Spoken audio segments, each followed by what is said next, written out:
Guys पिछले एक महीने से ना इस S26 Ultra को बहुत ही एग्रेसिव तरीके से मैंने टेस्ट किया है। इससे पहले ना मैं Vivo का फोन यूज कर रहा था, बट अब ये मेरा प्राइमरी डिवाइस है, तो इसके साथ मैंने बहुत ज्यादा ट्रैवल किया है, स्ट्रीट पे फोटोग्राफी भी करी है, इससे इवन मेट्रो में बैठ के वीडियो एडिटिंग भी ट्राई करी है इस फोन में। तो बेसिकली 1,40,000 के फोन को जैसा यूज करना चाहिए ना वैसा यूज किया है, मतलब सिर्फ स्टूडियो में टेस्ट नहीं किया। और इस पूरे एक महीने के यूजेस में कुछ चीजें ऐसी थी जिसमें इसने मुझे डिसअपॉइंट किया है, बट ओवरऑल अगर मेरा फीडबैक पूछा जाए तो ये बहुत ही सॉलिड एंड रिलायबल फोन लगा है मुझे। और हाँ, वीडियो को ना स्टार्ट करने से पहले एक चीज बता देता हूँ, इस पूरी वीडियो में ना आपको स्पेक्स की बातें बहुत कम मिलेंगी, बट हाँ जो रियल लाइफ इंसिडेंट हुए हैं, मतलब जो मेरा टाइम कैसे यूटिलाइज हुआ इसके साथ, ये सारी चीजें मैं ज्यादा बताऊंगा आपको। और हाँ, सबके लिए ये फोन नहीं बनाया, मैं ऐसा रेकमेंड बिल्कुल नहीं करूंगा कि आप 1,40,000 रुपए इस फोन पे स्पेंड कर दो। वीडियो के एंड तक सारी चीजें क्लियर हो जाएंगी, एक बार देखो फिर समझ में आ जाएगा आपको कि आपके लिए एक बेटर फोन कौन सा है और आपको ये लेना चाहिए नहीं। अब अगर मैं इसके डिजाइन से स्टार्ट करूं तो मैं पर्सनली बता रहा हूं, मुझे बहुत अच्छा नहीं लगा इसका डिजाइन, क्योंकि जैसे मैंने आपको इंट्रो में बताया, इससे पहले मैं Vivo X300 Pro यूज कर रहा था और उसका जो साइज है ना वो 6.78 इंचेस के साथ आता है। मतलब मेरे कंफर्ट के हिसाब से ना वो एक परफेक्ट फोन लगता था जो उसका साइज था। बट इस S26 Ultra का जो साइज है ना ये उससे थोड़ा बड़ा है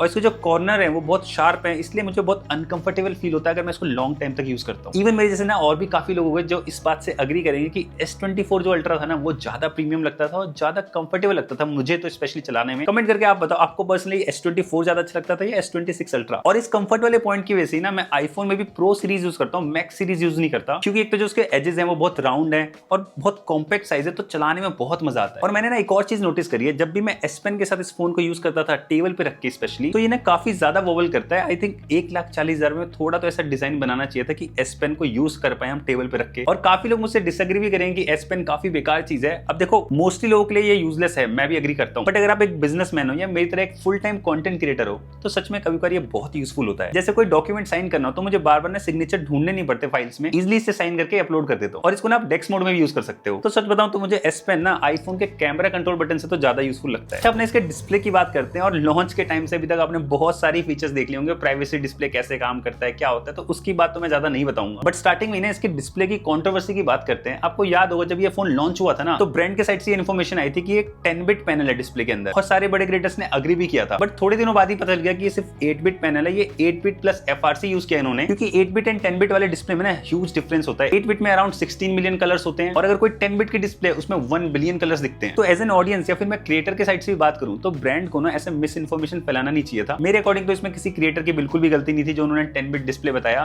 क्योंकि जो ब्रांड ब्रीफ करता है ना वो क्रिएटर को इनिशियली बताना पड़ता है। इनिशियली आप इतनी जल्दी टेस्ट नहीं कर सकते कि एक 10-बिट डिस्प्ले या फिर 8-बिट डिस्प्ले है। और सैमसंग ना 1,40,000 रुपए चार्ज कर रहा है इस फोन का, तो आई थिंक 10-बिट डिस्प्ले तो होनी चाहिए थी यार। आईफोन में भी होता है, OnePlus में भी मिल जाता है हमें। पर ऐसा भी नहीं है कि ये 8-बिट डिस्प्ले तो बहुत बेकार है, आपको कलर्स अच्छे नहीं दिखेंगे। देखो एक चीज तो आपको ही पता होगी, जो सैमसंग है वो सबसे बेस्ट डिस्प्ले बनाता है आज के टाइम पे, और S26 Ultra में भी ना काफी सही डिस्प्ले लगी हुई है। चाहे आप किसी भी टाइप का कंटेंट देखो, गेमिंग करो, कहीं आपको कमी नहीं फील होगी। और अब मैं रियल लाइफ इंसिडेंट बताता हूँ जहाँ पे प्राइवेसी डिस्प्ले मुझे सच में बहुत यूजफुल लगा। अब देखो, हम में से जो भी मेट्रो में ट्रैवल करता होगा ना, ये चीज आपने भी फेस करी होगी। जब भी हम कुछ रील्स देख रहे हैं या अपना कुछ भी पर्सनल काम कर रहे हैं, जो आपके साइड में पर्सन बैठा होता है ना, वो उनको आदत होती है पता नहीं कि वो फोन में देखने की। इवन हम भी अगर बैठे हैं तो हमें भी लगता है कि सामने वाला क्या देख रहा है उसको देखें उसके फोन में। ये चीज ना कभी कोई बहुत इरिटेटिंग लगती है। तो इस चीज में तो सच में प्राइवेसी डिस्प्ले बहुत यूजफुल लगी है मुझे, मतलब सैमसंग ने काफी बढ़िया काम किया है। बट हाँ, मेरी रिकमेंडेशन ये रहेगी कि आपको प्राइवेसी डिस्प्ले ना थोड़े कंडीशंस पे यूज करना चाहिए। जैसे आप अपने फोन का पिन डाल रहे हो या फिर कोई बैंकिंग ऐप चला रहे हो या UPI कर रहे हो, बस इन कंडीशन पे प्राइवेसी डिस्प्ले को ऑन करो। क्योंकि अगर आप हर टाइम ही प्राइवेसी डिस्प्ले को ऑन रखोगे ना तो आपका ओवरऑल एक्सपीरियंस इतना अच्छा नहीं होगा, क्योंकि ये सच में स्क्रीन को थोड़ा सा डिम कर देता है और जो व्यूइंग एंगल्स है वो भी थोड़े बेकार हो जाते हैं। अच्छा, डिस्प्ले में ना मैंने एक और चीज नोटिस करी है, मैंने इसको Vivo के फोन के साथ कंपेयर कर रहा था और मैंने उस टाइम प्राइवेसी डिस्प्ले ऑफ कर रखी थी, बट स्टिल इसकी जो आउटडोर ब्राइटनेस है वो Vivo के कंपैरिजन में ना थोड़ी सी तो डिम लग रही थी। अब देखो, ओवरऑल तो ये काफी अच्छी डिस्प्ले, आपको कहीं पे डिसअपॉइंट नहीं करेगी, बट अगर इसको प्राइस को कंसीडर करें, 1,40,000 का फोन है ये, थोड़ी बेटर डिस्प्ले तो हम डिजर्व करते थे। एंड इस फोन से ना मैंने दिल्ली की स्ट्रीट्स पे ऑलमोस्ट 600-700 फोटोज क्लिक कर ली हैं, और ये चीज मैं इजीली बोल सकता हूँ कि बहुत अच्छी फोटोज क्लिक कर रहा है कैमरा। फिर चाहे डिटेल्स की बात हो या फिर HDR प्रोसेसिंग की बात करें, स्किन टोन भी बेटर हुई है लास्ट ईयर से। इवन जो पोर्ट्रेट शॉट्स हैं वो भी काफी नेचुरल लगते हैं दिखने में। बट जैसा कि मैंने बताया, ये फोन अच्छे फोटोज क्लिक कर रहा है, ना कि बेस्ट फोटोज, क्योंकि साइड बाय साइड जब मैंने इसको Vivo X300 Pro से कंपेयर किया ना, चीजें काफी डिफरेंट लग रही थी। फिर चाहे पोर्ट्रेट्स की बात करें या शेडो एंड हाइलाइट्स कंट्रोल की बात करें, इवन जो पिक्चर प्रोफाइल मिलती है कैमरे में या फिर अल्ट्रा वाइड लेंस, सब में ही ना Vivo बहुत बेटर परफॉर्म कर रहा रहा है सैमसंग से। तो आप समझ रहे हो इंडिविजुअल लेवल पे तो ये फोन बहुत अच्छे फोटोज क्लिक कर रहा है, बट कैमरा सेंट्रिक फोन से कंपेयर करें तो थोड़ा वीक तो लगता है ये। एंड अपना इस फोन के कुछ जूम शॉट्स देखो, इसमें हमें 2 टेलीफोटो सेंसर मिलते हैं, 3x एंड 5x वाले। और काफी डायरेक्टली मैं आपको ये बताना चाहूंगा, जो इसका 3x लेंस है ना, वो इतना बेटर परफॉर्म नहीं कर रहा जितना 5x कर रहा है, क्योंकि ये जो लेंस है ना इतना ज्यादा शार्प नहीं है, बस 10 मेगापिक्सल के सेंसर के साथ आता है। और अगर आप इसको लो लाइट में यूज करोगे तो वहां पे भी शॉट्स इतने अच्छे नहीं आते। तो बेटर तो ये होता है कि सैमसंग को इस 3x लेंस को देना ही नहीं चाहिए था। इसकी जगह पे या तो वो बैटरी को इंक्रीज कर सकते थे, या फिर Xiaomi 17 अल्ट्रा की तरह एक ऐसा टेलीफोटो लेंस देते जो वेरिएबल फोकल लेंथ पे शूट कर सके। मतलब एक ही लेंस से मल्टीपल फोकल लेंथ पे आप शूट कर सकते हैं, वो भी बिना किसी डिजिटल जूम के। मतलब वो ऑप्टिकली काम करता है, क्योंकि ये जो 3x वाला टेलीफोटो लेंस है ये सच में इतना अच्छा नहीं परफॉर्म करता। बट हाँ, जो इसका मेन कैमरा है वो काफी अच्छी फोटोज क्लिक कर लेता है, क्योंकि इस फोन का जो अपर्चर वैल्यू है वो अब 1.4 हो गया है, जिससे इसके लेंस में ज्यादा लाइट गैदर होगी और पीछे एक नेचुरल बैकग्राउंड बोका भी मिलता है। और अगर आप ये सोच के S26 अल्ट्रा लेना चाह रहे हो कि 100x में बहुत अच्छी फोटोज क्लिक करेगा, मैं बहुत अच्छे जूम शॉट्स क्लिक कर लूंगा, तो देखो मैं काफी फ्रेंकली बता देता हूँ, जितने भी फोन 100x या 120x तक शूट करते हैं वो ना मोर लाइकली एक गिमिकी फीचर है। मतलब बहुत ही रेयरली आप उसको यूज करोगे। और किसी भी फ्लैगशिप फोन में जब आप 20x या 30x के ऊपर के शॉट्स लोगे तो वो फोटोज ना रियल नहीं लगती, उसमें बहुत AI का टच दिखता है, जो कि मुझे तो यूजुअल नहीं लगती। बट हाँ, अगर आप 10x या 15x तक शॉट लोगे तो सैमसंग भी काफी अच्छे शॉट्स ले लेता है। अच्छा, इसके ना कुछ आप अल्ट्रा वाइड शॉट्स भी देखो। मुझे ना पर्सनली सैमसंग का अल्ट्रा वाइड काफी सही लगता है, क्योंकि इसमें जो फोकल लेंथ मिलती है ना वो बहुत ज्यादा वाइड होती है, तो इसके अल्ट्रा वाइड से जो पिक्चर्स क्लिक करते हैं ना वो बहुत ग्रैंड लगती है दिखने में। बट अभी भी सारी फोटोज में ना इसके थोड़ी सी वो ब्लू टोन दिखती है, बट लास्ट ईयर से कंपेयर करें तो कैमरा इंप्रूव हुआ है, स्पेशली स्किन टोन बहुत अच्छी हो गई है। और अगर इसकी वीडियो कैपेबिलिटीज की बात करें ना, वहां पे काफी अच्छे अपग्रेड्स देखने को मिलते हैं हमें, क्योंकि इन्होंने अपने एक नया कोडेक लॉन्च किया APV, जो बहुत ही हाई क्वालिटी वीडियो शूट कर सकता है। सो गाइस, ये जो वीडियो है ये S26 अल्ट्रा के लॉग मोड में शूट हो रही है, और ये जो आउटपुट आप देख रहे हो ना APV कोडेक पे नहीं हो पा रहा, क्योंकि APV codec final cut pro में सपोर्ट नहीं कर रहा। I don't know why, but for reference की लॉग कैसे दिखता है और उसमें जब हम लेट इंस्टॉल करते हैं वो कैसे दिखते हैं, ये चीज़ें दिखाने के लिए मैं इसको लॉग मोड में शूट कर रहा हूँ। आई होप ये चीज़ आपको समझ में आ पाएंगी, और अगर किसी को पता हो कि APV codec final cut pro में कैसे चलेगा वो भी आप प्लीज़ मुझे बता देना। मैंने बहुत कोशिश करी बट पता नहीं वो सपोर्ट ही नहीं कर रहा final cut pro APV codec. इसका फ्रंट कैमरा अगर आप व्लॉगिंग के हिसाब से देखो ना तो इतना सेंस नहीं बनाता, क्योंकि ये बहुत ज़्यादा वाइड नहीं है। मतलब अगर हम इसको आईफोन से कंपेयर करें, आप देख रहे हो जो हेडरूम है वो बहुत कम है। ऑल्दो ये है कि कलर्स अच्छे आ जाते हैं और HDR बैलेंस काफ़ी सही है। मतलब मैं अगर सन लाइट में भी शूट करूँ या फिर सन के अगेंस्ट भी शूट करूँ तो क्वालिटी अच्छी है वीडियो की, 4K 60 FPS पे आप शूट कर सकते हो।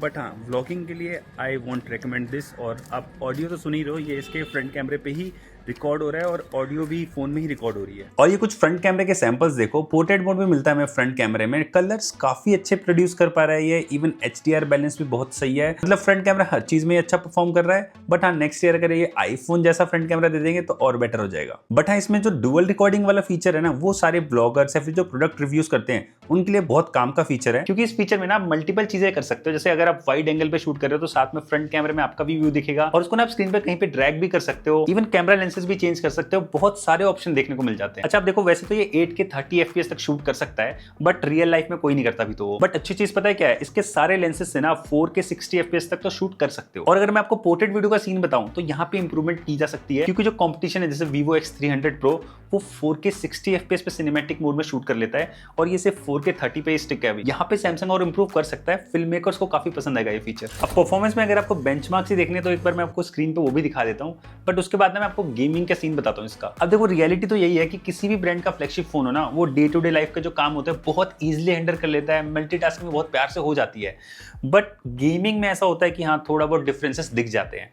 तो अगर मैं इसकी बात करूं, ये ना BGMI और COD तो आराम से 120 FPS पे प्ले कर सकते हो आप बहुत लंबे टाइम तक भी, कोई दिक्कत नहीं आती। लेकिन जब से iPhone 17 और OnePlus 15 लॉन्च हुए ना, वहां पे चीजें थोड़ी चेंज हो गई है। उसमें ना जेंशन इंपैक्ट 120 FPS पे चलता है, जो कि अभी सैमसंग तो सपोर्ट नहीं कर रहा है। ऑल्दो इसका चिपसेट इतना पावरफुल है कि इजिली वो प्ले कर सकता है, बट ऐसी कोई सेटिंग्स अभी देखने को तो नहीं मिलती। तो सीधी बात यह है कि अगर आप गेमिंग को लेकर काफी सीरियस हो ना, तो आप OnePlus 15 देख सकते हो या फिर iPhone 17 Pro पे चले जाओ। वो एक ज्यादा अच्छी वैल्यूएबल डील रहेगी आपके लिए, क्योंकि iPhone में AAA गेम्स भी चलते हैं और OnePlus 15 में जेंशन इंपैक्ट 120 FPS सपोर्ट करता है। और हाँ, इस फोन में ना मैंने VN एडिटर में रील एडिट करके देखी है, बहुत ही स्मूथली ये हैंडल कर लेता है चीजों को, और एक्सपोर्ट भी ना ये बहुत फास्ट कर देता है आईफोन से भी कंपेयर करूं तो। और इतने लंबे यूजेस के बाद ना मैंने एक और चीज में नोटिस करी है, जब भी मैं इसको आउटडोर में लेके गया हूं फोटोग्राफी करने के लिए, वीडियो शूट करने के लिए, ये थोड़ा जल्दी थ्रॉटल हो जाता है as compared to its competition. आप ये जो क्लिप देख रहे हो ना, हम MKT दिल्ली में शूट कर रहे थे और 15-20 मिनट फोटोग्राफी करने के बाद ना सैमसंग ने अपनी डिस्प्ले बहुत डिम कर दी है। आप इजिली ये देख सकते हो, जो Vivo है वो थोड़ा ब्राइट है सैमसंग से। इवन सैमसंग में मैंने वो प्राइवेसी डिस्प्ले भी ऑफ कर रखी है, बट फिर भी डिम है स्क्रीन। और ये चीज ना इरिटेट करती है अगर आप आउटडोर यूज कर रहे हो फोन को। बट सैमसंग ने ना 1,40,000 रुपए देके एक चीज तो इंप्रूव करी है, वो इसकी चार्जिंग स्पीड।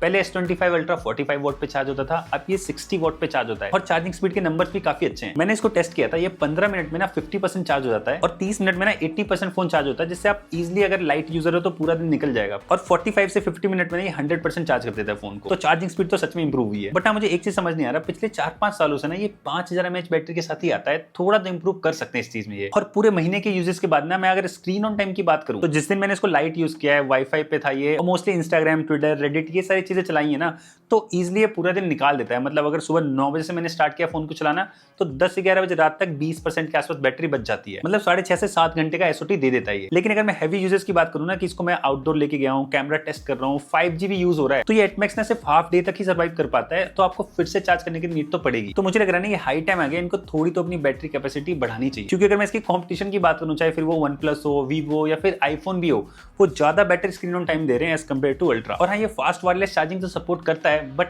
इस साल मुझे बहुत ज्यादा उम्मीद थी कि इसमें मैगसेफ का भी सपोर्ट आ जाएगा। आई नो अभी भी ऐसे काफी सारे लोग हैं जिनको मैगसेफ यूजलेस लगता है, but as a content creator मैं बता सकता हूँ कि मेरी लाइफ में ना मैगसेफ बहुत ज्यादा यूजफुल है। अब देखो, मैं अपनी मोस्टली रील ना आईफोन से शूट करता हूँ और उसके पीछे सिंपल सा रीजन है, क्योंकि मेरे पास ना बहुत सारे मैगसेफ एक्सेसरीज है जिसमें आईफोन इजिली स्टिक कर जाता है और मैं इजिली उससे वीडियो शूट कर सकता हूँ अगर मैं अकेले हूँ तो। सेकंड, अपना कंटेंट क्रिएटर के लिए ना बहुत सारे मैगसेफ के एक्सेसरीज आ गए हैं, जैसे ट्राइपॉड में मैगसेफ होता है या फिर स्लिम पावर बैंक्स भी आते हैं जो मैगसेफ सपोर्ट करते हैं। और ये सारी कैपेबिलिटीज ना आप इसमें यूज नहीं कर पाओगे क्योंकि ये मैगसेफ सपोर्ट ही नहीं करता। और अगर आपको ये सारी चीजें यूज ही करनी है तो उसके लिए आपको एक एक्स्ट्रा कवर लगाना पड़ेगा इस पे। अब फाइनली हम इसके बेस्ट पार्ट के बारे में बात करते हैं, One UI के बारे में। और सच में मैं इसके सॉफ्टवेयर की बात करने के लिए ना बहुत एक्साइटेड हूँ, क्योंकि अभी भी एंड्रॉइड मार्केट में ना सबसे बेस्ट और रिलायबल अगर कोई UI है वो One UI लगता है मुझे। और ये सारी चीजें ना मैं आपको रियल लाइफ एक्सपीरियंस के साथ बताऊंगा। अब जो मेन रीजन है जिसकी वजह से मैं सैमसंग में शिफ्ट हुआ हूँ वो है सैमसंग कीबोर्ड। इसके कीबोर्ड का जो AI है ना वो मेरे डे टू डे लाइफ में सच में बहुत हेल्प करता है। मतलब मैं चाहे इंग्लिश में टाइप करूँ या इंग्लिश में टाइप करूँ, ये सारे टाइपों को फिक्स कर देता है। इवन इसमें ना आप राइटिंग स्टाइल को भी चूज कर सकते हो। अब देखो, ये सारे AI फीचर्स गूगल जीबोर्ड में मिलते हैं, बट मैं दूसरे फोन में वो यूज करके देख चुका हूँ। ये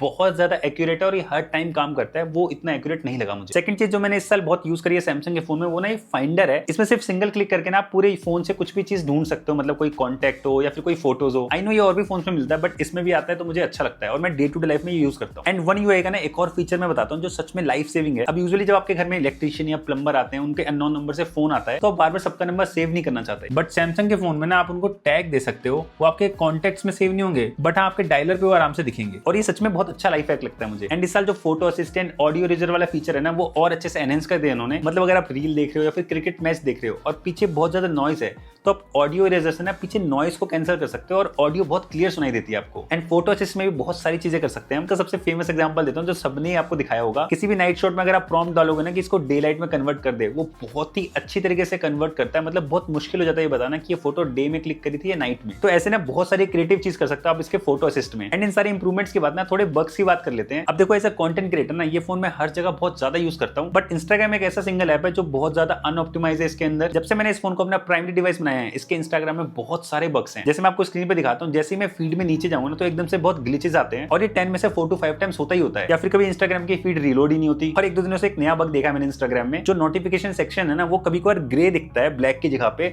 और ऐसा नहीं है कि कोई इंस्टाग्राम का फीचर है, क्योंकि मेरे दूसरे फोन में मैंने कभी ऐसा नहीं देखा। और जैसे मैं रिफ्रेश करता हूं तो ये फिर से ब्लैक हो जाता है। मैं मल्टीपल आपको एग्जांपल दिखाता हूं स्क्रीनशॉट्स पे। वीडियो कंक्लूड करने से पहले ना मैं एक चीज बता देता हूं, ये जितने भी मैंने आपको सॉफ्टवेयर के फीचर्स बताए ना, इसमें से 80% फीचर आपको S25 अल्ट्रा में मिलते हैं अभी, और 10% जो फीचर्स हैं वो अपडेट के बाद S25 अल्ट्रा में और आ जाएंगे। बस 10% ऐसे नए फीचर्स है जो सिर्फ S26 अल्ट्रा में आपको देखने को मिलेगा, नहीं तो मोस्टली सारी चीजें ना आपको S25 अल्ट्रा में भी देखने को मिल जाएंगी। तो सारी चीजों को कंक्लूड करके ना मैं आपको फाइनली ये बताना चाहूंगा कि अगर आप एक बिजनेस पर्सन हो या आपको एक ऐसा फोन चाहिए जो मोस्टली चीजों में बहुत ज्यादा रिलायबल परफॉर्म करता है, तो आप S26 अल्ट्रा देख सकते हो। बट अगर आपके पास S24 अल्ट्रा या फिर S25 अल्ट्रा है तो ये 1,40,000 रुपए बिल्कुल भी डिजर्व नहीं करता। अपने पैसे बचा लो। और अगर आपके यूजिंग में कैमरा बहुत ज्यादा प्रायोरिटी है तो आप वीवो या फिर ओप्पो की साइड भी जा सकते हो। उनके फोन बहुत कैमरा सेंट्रिक होते हैं और बहुत अच्छी फोटोज क्लिक करते हैं। और अगर आपकी प्रायोरिटी गेमिंग है तो फिर आप OnePlus और आईफोन को देख सकते हो। बहुत ही ज्यादा लिमिटेड लोगों के लिए ये फोन सेंस बनाएगा। जैसे किसी के पास S23 अल्ट्रा है तो उसके लिए एक अच्छा अपग्रेड माना जाएगा ये। या फिर आपकी लाइफ में इसके छोटे अपग्रेड से बहुत ज्यादा इंपैक्ट पड़ रहा है, जैसे प्राइवेसी डिस्प्ले या फिर 60 वॉट चार्जिंग, और आप ये फोन इजिली अफोर्ड कर सकते हो,